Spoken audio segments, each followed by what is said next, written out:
David B. Sanger and William J. BroadTwo. 2 months after President Donald Trump declared his summit in Singapore with Kim Jong-un a complete success, North Korea has not yet even agreed to provide that list during private exchanges with Secretary of State Mike Pompeo, according to U.S. and South Korean officials familiar with the talks.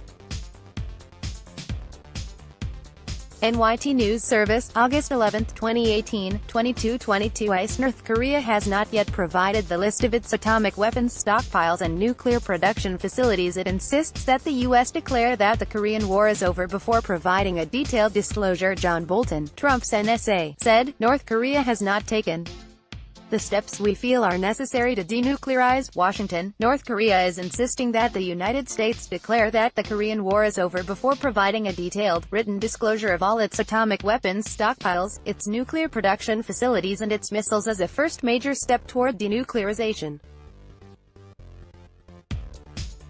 2 months after President Donald Trump declared his summit in Singapore with Kim Jong-un a complete success, North Korea has not yet even agreed to provide that list during private exchanges with Secretary of State Mike Pompeo, according to U.S. and South Korean officials familiar with the talks. Pompeo maintains progress is being made, although he has provided no details. But John Bolton, Trump's national security advisor, this week said, "North Korea has not taken the steps we feel are necessary to denuclearize." On Thursday, North Korea's state-run newspaper, Rodong-sinmun, called the declaration of the end of the war the demand of our time, and that would be the first process in moving toward a fulfillment of the June 12 deal struck between Trump and Kim. Pyongyang also wants peace treaty talks to begin before detailing its arsenal. If the standoff over the parallel declarations remains, it is hard to see how the two countries can move forward with an agreement. The North Koreans have lied to us consistently for nearly 30 years, Joseph Nye, who wrote one of the National Intelligence Council's first assessments of the North's weapons programs in 1993, said at the Aspen Institute on Tuesday. Trump is in a long tradition of American presidents who have been taken to the cleaners, Nye said. Neither Trump nor Pompeo has acknowledged the impasse. But officials said South Korea has quietly backed the North Korean position, betting that once Trump has issued a peace declaration, it would be harder for him to later threaten military action if the North fails to disarm or discard its nuclear arsenal. Against North Korea's continuing nuclear buildup, and its threats to strike the United States, Washington has long refused to formally declare the end of the war, which was halted with the 1953 armistice but never officially brought to a close. And fears remain that making concessions to Pyongyang, especially after Trump shelved annual U.S. military exercises with South Korea that he called war games, the phrase used by the North, would outrage Republicans in Congress and open Trump to charges that he has been outmaneuvered by the North Korean leader. The White House has never reconciled Trump's post on Twitter after meeting Kim that there is no longer a nuclear threat from North Korea, with Bolton's assessment that the Singapore agreement has so far yielded almost no progress in the nuclear arena.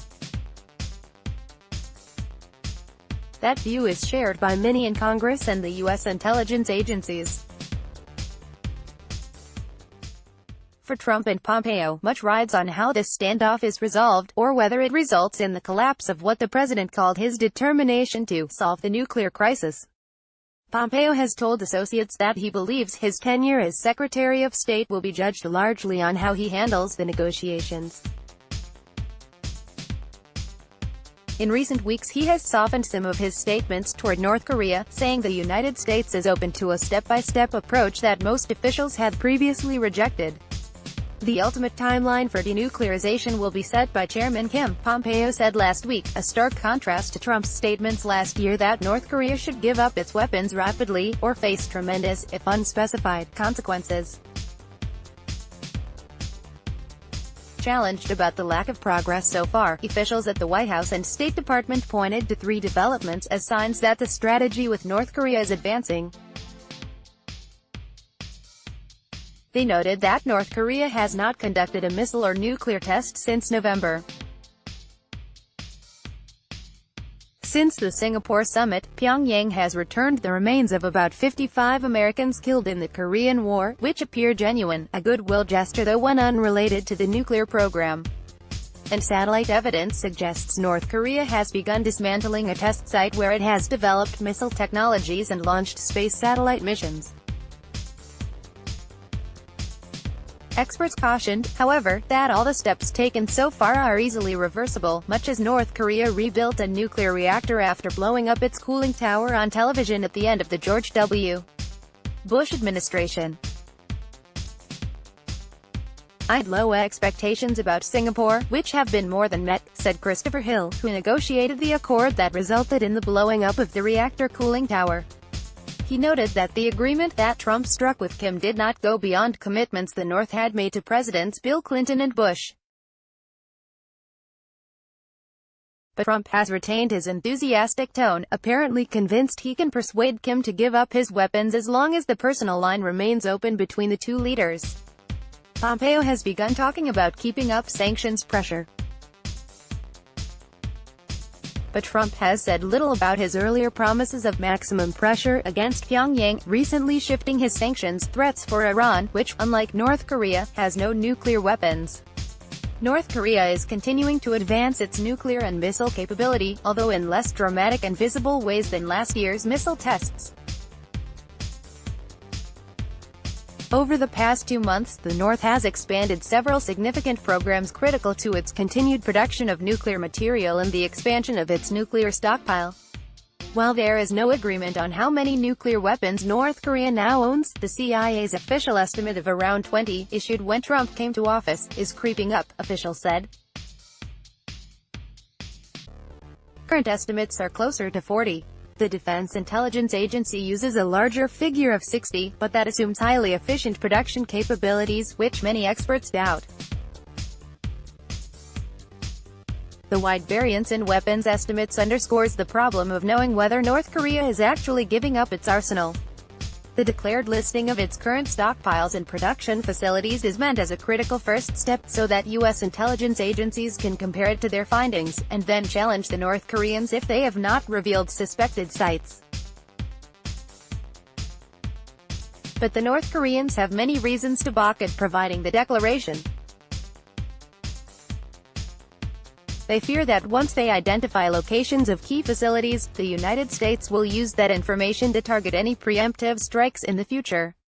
And they also fear that the declaration will put them on a pathway to giving everything up, or being charged with lying about the true scope of their program. Some parts of that program are hard to hide. Analysts who study satellite images say the North is firing up a large new reactor, its second at Yongbyon, its top nuclear site. Such reactors make plutonium, a main fuel of nuclear arms. The new reactor, analysts say, can make 4 times more than the North's existing large reactor, which long supplied plutonium for its nuclear arsenal. Last month in Senate testimony, Pompeo acknowledged that North Korea's plants continue to produce fissile material, the technical term for the fuel at the core of nuclear warheads.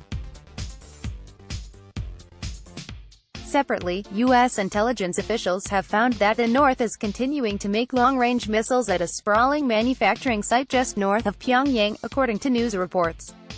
Analysts who study satellite imagery say they see daily activity at the plant consistent with missile production. Arms control experts say such work is unsurprising since North Korea has committed itself to few particular denuclearization steps.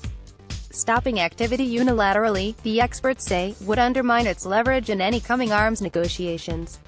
Related Malif Qatar Airways World GYNCRITICSUNIONPROPERTY share Washington braces for white nationalist rally and counter-protest on Sunday a year after deadly Virginia rally. Wounds are still raw. Donald Trump condemns all types of racism, a year after Charlottesville.